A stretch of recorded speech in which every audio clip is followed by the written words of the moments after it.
Cette émission est enregistrée au Café Oui, mais non. Nous nous intéressons aux influences et aux sources d'inspiration de personnalités du monde culturel, que ce soit à travers des figures marquantes de notre temps, des rencontres exceptionnelles ou des mouvements sociaux qui bouleversent notre façon de voir le monde.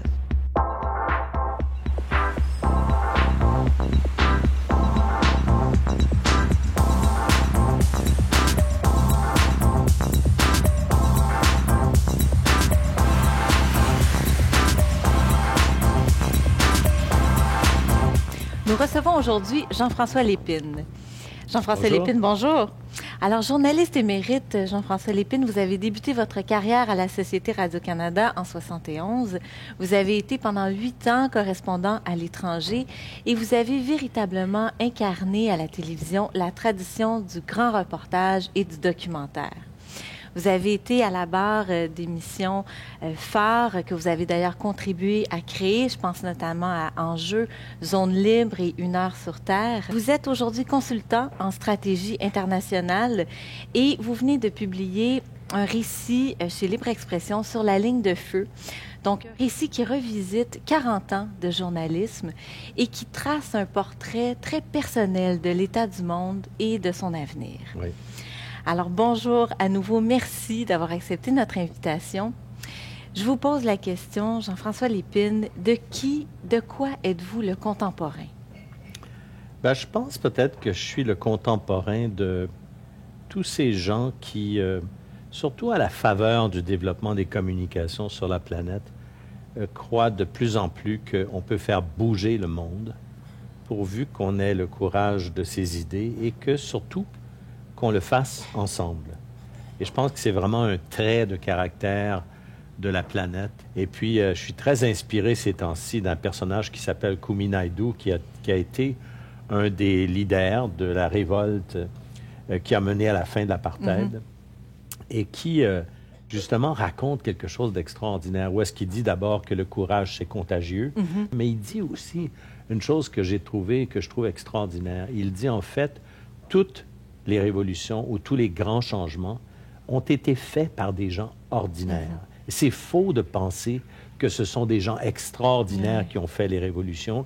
Il y a peut-être des gens qui ont démarré des mouvements, mais tout a été fait par des gens ordinaires. Et aujourd'hui, avec le multiplicateur, par exemple, des médias sociaux, des communications de pointe, on le sait, un mouvement peut prendre une dimension absolument extraordinaire en peu de temps, et pourvu, encore une fois, qu'on ait le courage ou la vision de le démarrer. Et j'ai eu la chance de voir ce discours qu'il a fait à TED, de l'écouter. Et bon, il dit plusieurs choses vraiment inspirantes, mais entre autres, il parle de la peur, en fait, que le courage, c'est pas l'absence de peur, mais que c'est plutôt de réussir à maîtriser cette peur-là. Il dit aussi que il faut croire que le changement est possible. Et c'est intéressant que ce personnage-là, aujourd'hui, qui s'est battu contre un régime blanc, dont on ne voyait pas la fin, non plus la fin, la même chose. Hein? C'était une idée du passé. C'était une idée qu'on pensait... en tout cas, je me souviens à l'époque, moi, jeune journaliste, d'abord, on ne pouvait pas aller en Afrique du Sud, mais les Africains du Sud étaient tellement arrogants. On pensait que c'était un régime qui était... vraiment duquel on n'aurait jamais raison.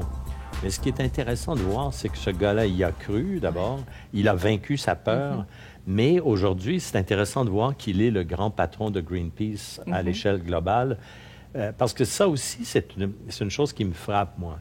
Quand, moi, je m'amuse beaucoup et je fais beaucoup ça en conférence au Québec, beaucoup dans les milieux d'affaires, entre autres, qui sont inquiets un peu de l'avenir de la planète. Moi, j'aime projeter l'avenir à travers les données qu'on a et voir à quel point, par exemple, le monde est en train de changer complètement. Le pouvoir est en train de se déplacer de l'Occident vers les pays émergents, surtout l'Asie pour l'instant, mais l'Afrique ensuite, dans quelques années et tout ça.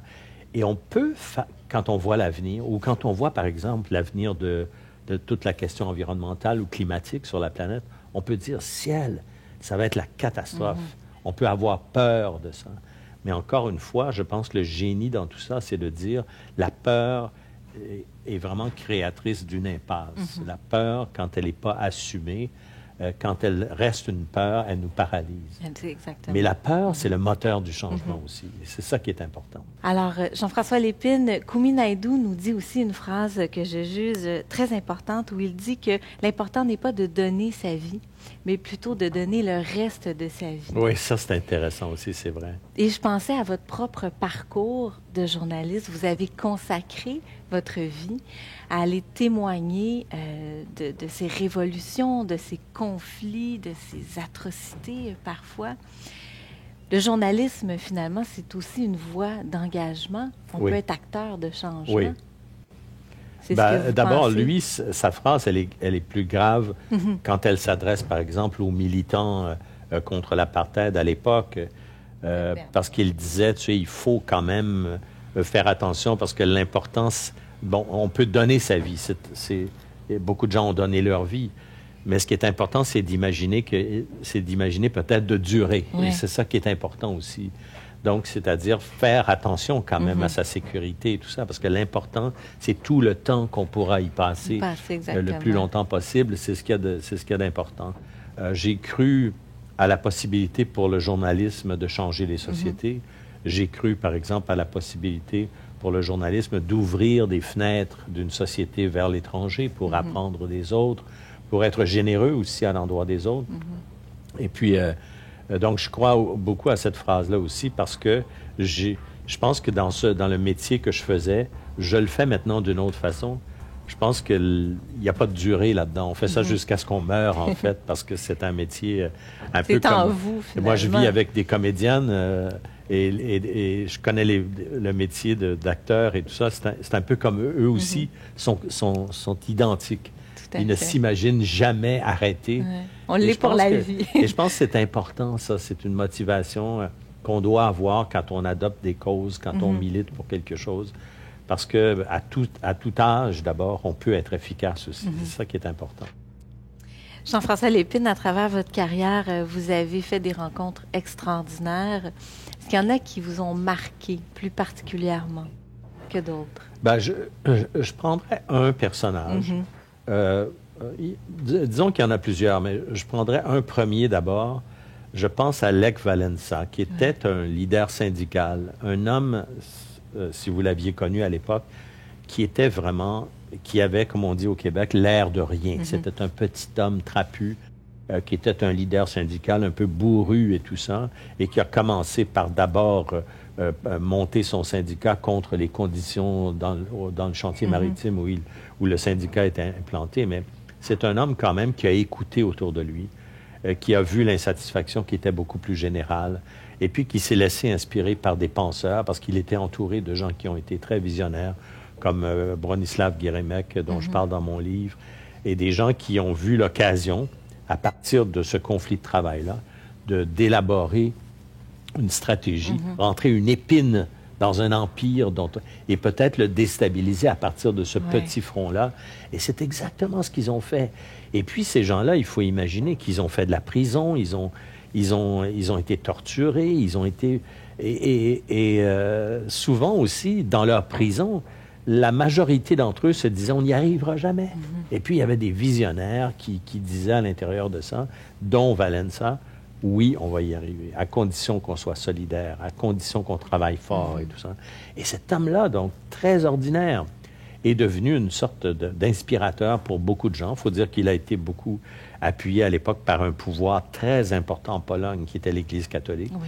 Mais donc, c'est un personnage qui a accepté de partager avec d'autres un rêve qui était probablement plus grand que son rêve d'origine et qui a eu le coffre pour le mener. Il a incarné. Exact, pour l'incarner et tout ça, sans peur et avec une simplicité déconcertante. Et puis, il a mené donc ce premier pays, la Pologne, à basculer et à se révolter carrément contre l'Union soviétique. Ils sont affranchis, finalement. Exactement. Puis après lui, il y a eu l'Allemagne, il y a eu la Tchécoslovaquie, il y a eu tous les autres pays de cet empire-là, les petits pays baltes, tout le monde. Et puis, ça a été la déconfiture de l'Empire. Alors ça, c'est une vision extraordinaire. Un peu comme Mandela, qui est un autre, personnage que, quand on pense à ce personnage-là, malheureusement, Aujourd'hui, l'Afrique du Sud le décevrait beaucoup parce que l'Afrique du Sud a pris une tournure. Mais il faut imaginer cet homme-là qui aurait pu être cassé par 27 années de détention, dont la majeure partie des années dans un régime extrêmement dur physiquement, moralement et tout ça, mais qui, au contraire, a pris tous ses camarades de détention et a créé un mouvement de résistance et surtout c'est des gens qui se sont conditionnés intellectuellement avec le peu de moyens qu'ils avaient. Et quand cet homme-là est sorti de sa détention, ça a été fantastique de voir à quel point cet homme-là avait, pendant ces 27 années-là, bâti toutes les secondes de ce qu'il allait dire, de ce qu'il allait faire en sortant. Et c'était fantastique. Vous l'avez vécu, ce moment-là? Tout à fait, oui. Je l'ai suivi à travers tout ça pendant les premiers mois et tout. C'était vraiment unique dans l'histoire de l'humanité, quand on y pense. Vous avez eu la chance d'avoir un tête-à-tête, je pense. Oui, on a pu se voir brièvement, parce que moi, ce que j'ai vécu beaucoup, c'est quand on le voit sortir de la prison et que toute la planète entière, c'est la première fois que la télévision sud-africaine diffuse en direct sans censure. C'est un événement, on n'imagine pas l'ampleur planétaire de tout ça, parce qu'on l'attendait depuis tellement longtemps. Et puis, 2 jours plus tard, je l'ai vu quand il est retourné chez lui à Soweto, dans la banlieue noire de Johannesburg, où il avait sa petite maison. Il a retrouvé cette petite maison-là. Mais là, il faut imaginer tous les réseaux internationaux qui étaient là. Et puis, Radio-Canada et CBC, à l'époque, surtout le réseau anglais, avaient loué la maison voisine. Alors donc, on a pu le voir, il a pu venir dans notre cour, en fait, pour qu'on puisse échanger avec lui et tout ça. Et c'était fantastique, hein, c'était... Vous en parlez d'ailleurs dans votre livre. Jean-François Lépine, un des derniers événements que vous avez couvert en tant que journaliste, c'est le printemps arabe. Oui. Bon, quelques années après, quel bilan peut-on faire de ça? Le printemps arabe, c'est vraiment l'incarnation de ce qu'on disait au début. Hein. C'est vraiment la population. La force la population. De ça. Et ça, c'est vrai parce que c'est vraiment une révolution où il n'y a pas de héros. La preuve, c'est que malheureusement, dans l'effort démocratique qui suit, il n'y a pas de figure emblématique qui puisse, un peu comme un Mandela, rallier toute cette opposition-là. Et c'est ça le drame peut-être de ces pays-là.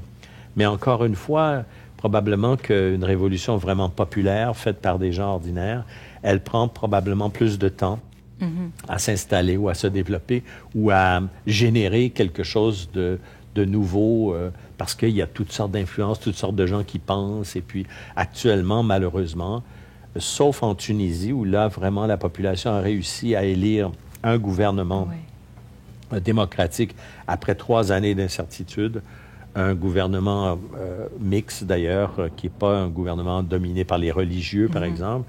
Maintenant, on est en train d'élire un nouveau président. L'Égypte, par contre, comme il y a eu toute cette désunion-là, les militaires en ont profité pour revenir. C'est une révolution qui a été extraordinaire contre des dictatures, encore une fois, dont on n'imaginait jamais la fin. Mais ça va prendre des années. Il faut qu'avec notre esprit d'occidentaux qui consomment et qui jettent rapidement, qu'on s'imagine que tout ça va être long. Les Arabes du Moyen-Orient le savent. Et on va passer par toutes sortes de périodes difficiles, malheureusement. Mais je pense quand même qu'il est arrivé là quelque chose qui a changé la donne dans cette région du monde. Oui, ça a vraiment bouleversé. Oui, mais ça ne sera pas demain. Et probablement que la région va passer par toutes sortes d'affres avant que ça donne quelque chose. Mais c'est pas grave. Je pense les populations ont compris d'abord, qu'elles avaient le pouvoir de changer les choses. Ça, c'est très important. Elles ne l'ont pas oublié, puis elles ne l'oublieront pas facilement. Le problème, encore une fois, c'est que c'était vraiment un mouvement de gens ordinaires qui y croyaient fondamentalement. Puis arriver après, pour reconstruire quelque chose, la démocratie, ça ne se fait pas en 3 jours. Nous, ça nous a pris des siècles pour la faire. Celle qu'on prétend être la meilleure démocratie du monde.